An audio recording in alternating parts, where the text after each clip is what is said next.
institutions will train the necessary personnel to help develop this whole industry.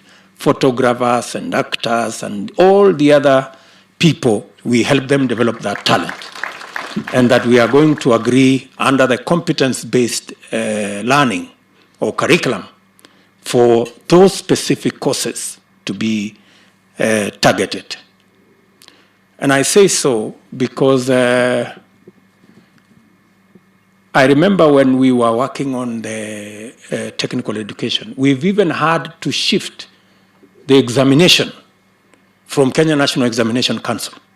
We now have an examination body for technical training where we assess competence and we assess the acquisition of skill. Because what used to happen, for example, is if you are looking for a carpenter, 40% of the examination is English. So this character ends up failing because he's not gifted in English, but he's a good carpenter.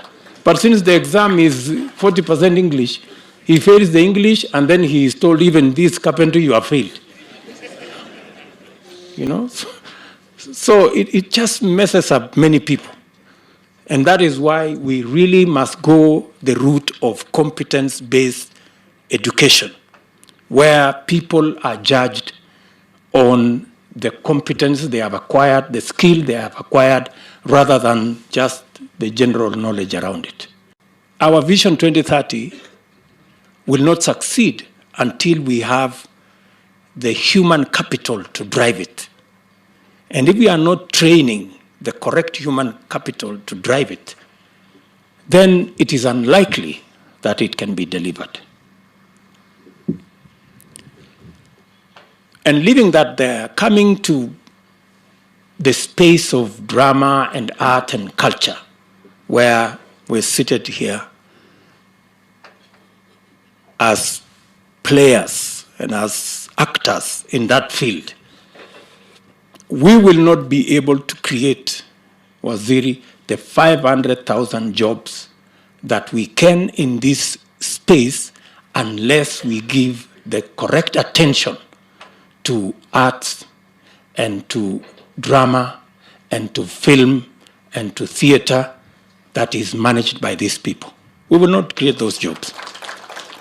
And we will waste a huge portion of our citizenry, people who are talented and gifted in this arena.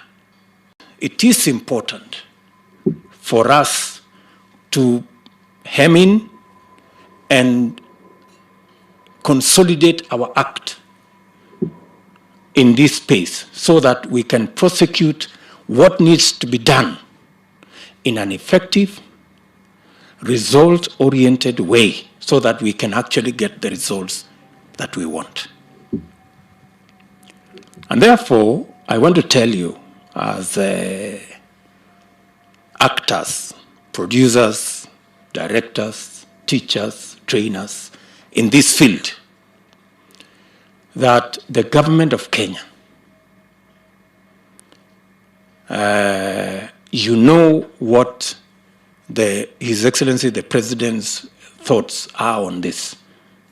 He has said it, he has pronounced himself with clarity on the direction we should go with respect to this field. And myself as his principal assistant, I want to promise you that I will prosecute it the way His Excellency the President has pronounced himself so that we can deliver the results that are necessary. We have agreed that many of you as writers, producers, directors, trainers, to be able to scale up our act and take it to the next level, it is necessary for us in government to provide avenues for capacity building and training and scholarship so that you can sharpen the skills that you have. All the productions that have been done, and I am told they are archived over the last 5 years. All the scripts and all the drama and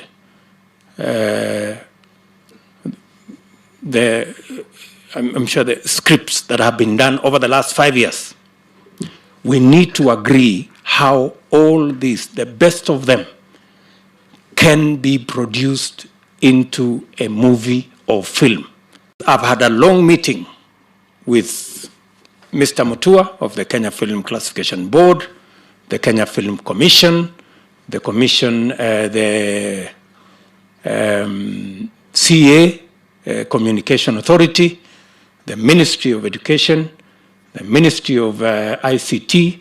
We've had a long, almost 2-hour meeting this morning to agree on what are the deliverables. 28 days from today, we must have a roadmap on how to actualize the things we have committed ourselves to doing. Because this is a big industry. It doesn't stop here.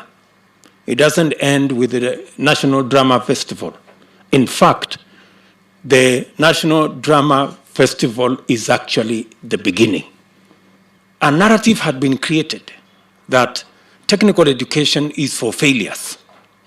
The same way arts and drama, many people think, is a field for people who are not gifted in science and other fields, which is not the case. You know, the same way people thought technical training was for failures, which was a real